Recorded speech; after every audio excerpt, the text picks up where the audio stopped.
Suasana malam yang mencekam di tengah hutan lebat yang jarang sekali tersentuh manusia. Angin malam berhembus pelan, membawa serta bisikan halus yang hanya bisa didengar oleh mereka yang hatinya sedang gelisah. Di tempat yang jauh dari hiruk-pikuk kota, tersembunyi sebuah kisah yang telah diwariskan turun-temurun tentang macan putih, seekor sosok goib yang dipercaya membawa kekayaan melimpah, namun dengan bayaran yang tak pernah terungkap di awal.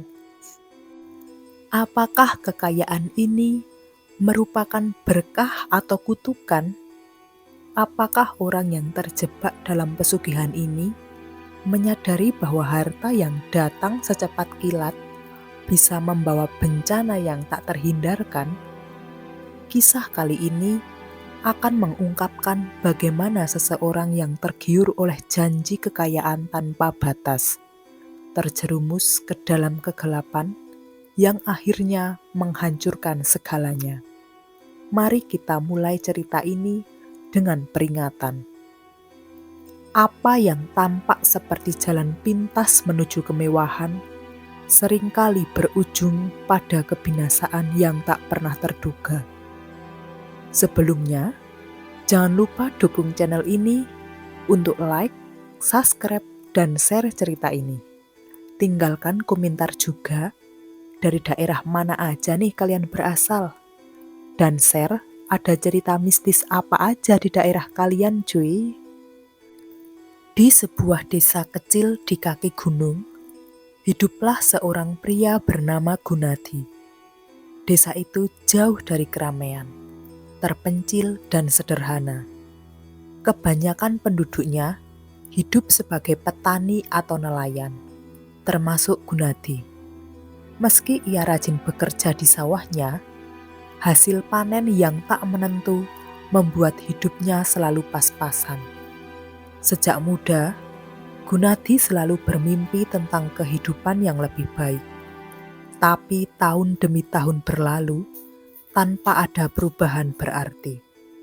Rasa frustasi dan ketidakpuasan mulai merasuki dirinya. Gunadi memiliki seorang istri, Siti, dan 2 anak yang masih kecil. Kehidupan mereka penuh perjuangan, tapi Siti selalu mengingatkan suaminya bahwa hidup sederhana bukanlah hal yang buruk. Rezeki itu ada waktunya, Mas, katanya suatu hari. Saat Gunadi mengeluh tentang hasil panen yang mengecewakan, yang penting kita selalu bersyukur. Tapi bagi Gunadi, kata-kata itu semakin lama semakin kosong. Di benaknya ada keinginan besar untuk keluar dari kemiskinan, apapun caranya. Suatu hari, Gunadi saat berada di pos ronda, Gunadi mendengar bisik-bisik tentang seorang tetangga di desa sebelah yang tiba-tiba menjadi kaya raya. Tetangga itu yang dulunya hidup serba kekurangan, kini memiliki rumah megah, mobil mewah, dan tanah yang luas. Tidak ada yang tahu pasti dari mana kekayaannya berasal, tapi desas-desus tentang pesugihan mulai beredar. Orang-orang percaya bahwa dia telah melakukan pesugihan macan putih, sebuah ritual mistis yang diyakini dapat mendatangkan kekayaan goib.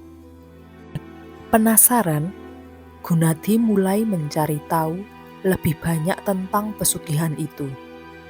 Ia mendatangi beberapa orang tua di desa yang masih menyimpan pengetahuan tentang hal-hal goib. Salah satunya adalah Mbah Slamet, seorang dukun tua yang dikenal sering dimintai pertolongan dalam hal-hal mistis. Awalnya, Mbah Slamet enggan berbicara banyak tentang macan putih. Tetapi setelah didesak, ia akhirnya membuka sedikit informasi. Pesugihan macan putih bukan perkara main-main, Nak. Banyak yang datang minta kekayaan, tapi tak sedikit yang kehilangan lebih dari yang mereka dapat, kata Mbah Slamet dengan suara serak. Macan putih itu bukan sembarang makhluk goib.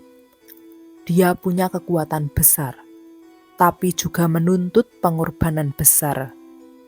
Gunadi mendengarkan dengan seksama, tapi dalam hatinya, rasa penasaran lebih besar dari rasa takut. Apa yang harus saya lakukan kalau ingin kekayaan itu, Mbah? Tanyanya. Mbah Slamet menghela napas panjang sebelum menjawab. Kamu harus memanggil macan putih di malam purnama. Pergilah ke hutan yang ada di sebelah barat desa ini, di dekat batu besar yang dianggap keramat. Bawa persembahan, benda-benda yang memiliki nilai bagi kamu, termasuk tanah dari rumahmu sendiri. Tapi ingat, kalau kamu sudah memulai, tidak ada jalan kembali. Apa yang macan putih minta, harus kamu berikan. Dengan petunjuk itu, Gunadi pulang ke rumah. Pikirannya penuh dengan ambisi.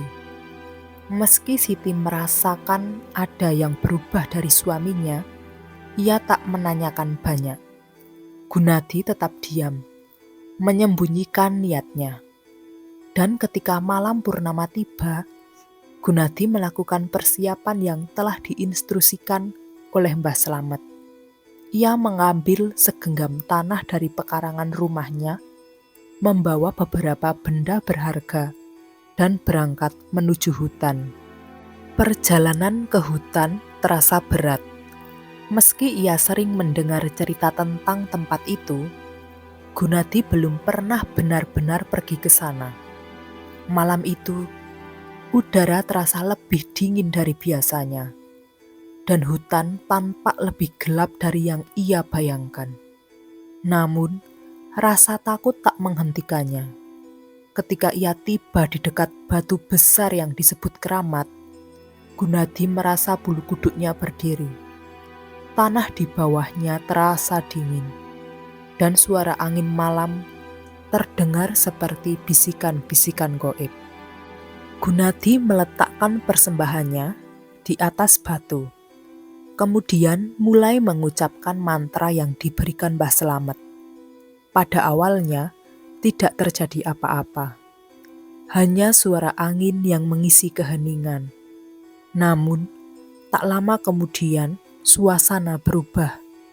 Dari kegelapan hutan, terdengar suara geraman halus.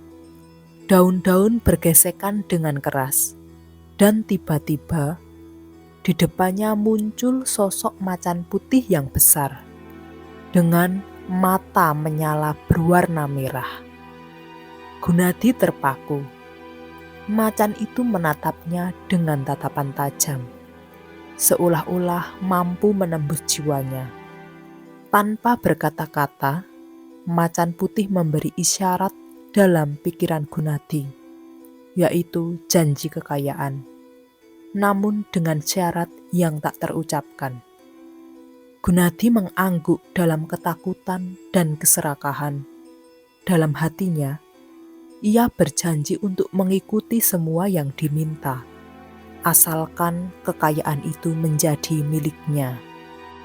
Setelah pertemuan itu, kehidupan Gunadi berubah drastis.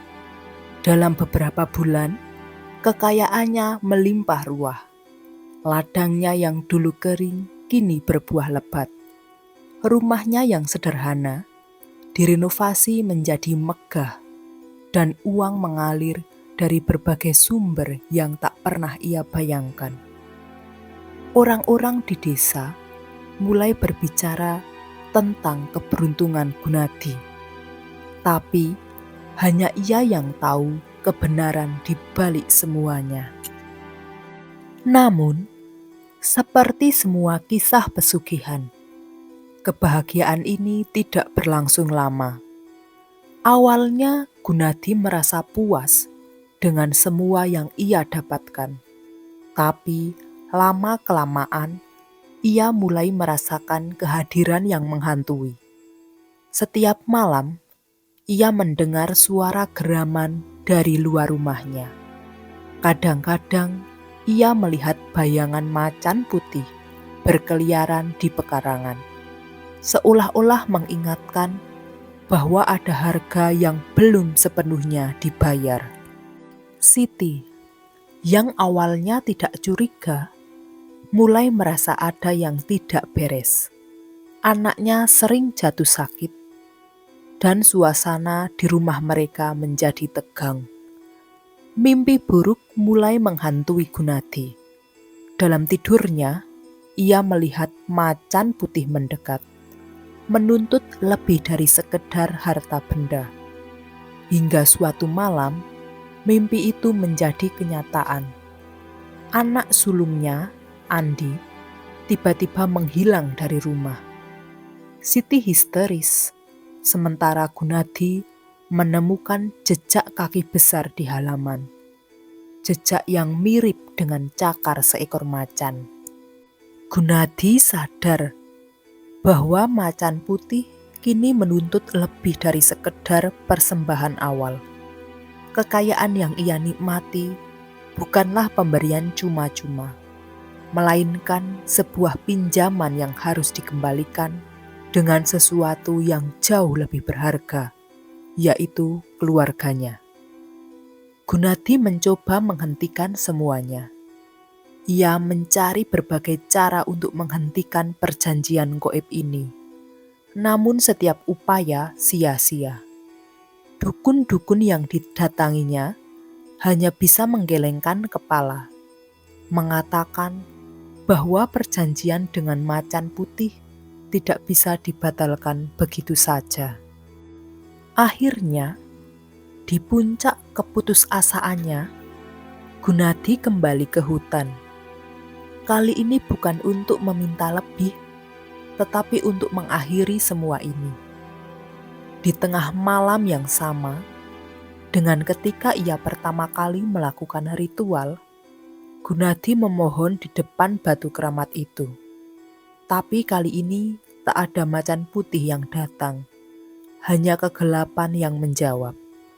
Dan di sana, di tengah kegelapan hutan, Gunadi hilang.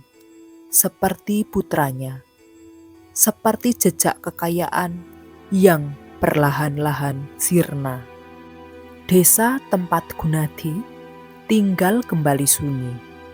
Rumahnya yang dulu megah kini kosong, terbengkalai. Dengan suara geraman samar yang kadang terdengar dari dalamnya, warga desa hanya bisa berbisik-bisik, mengingatkan satu sama lain tentang bahaya pesugihan macan putih, tentang kekayaan gaib yang membawa akhir yang menghantui. Inilah akhir dari kisah Gunadi, seorang pria yang tergiur oleh janji-janji kekayaan gaib, namun akhirnya harus membayar dengan harga yang tak terduga. Kisah ini adalah peringatan bagi kita semua bahwa tidak ada jalan pintas menuju kekayaan sejati. Apa yang tampak mudah dan menggiurkan, seringkali membawa dampak yang mengerikan di baliknya. Pesugihan seperti macan putih mungkin menjanjikan kemewahan, tapi pada akhirnya yang didapatkan hanyalah penderitaan dan kehilangan. Kekayaan sejati datang dari kerja keras, usaha yang jujur, dan kesabaran. Jangan pernah tergoda oleh jalan pintas yang hanya menawarkan kehancuran. Harta benda bisa hilang, tapi apa yang kita korbankan untuk mendapatkannya seringkali tak bisa dikembalikan. Terima kasih telah menonton. Semoga selalu sukses dan sehat selalu.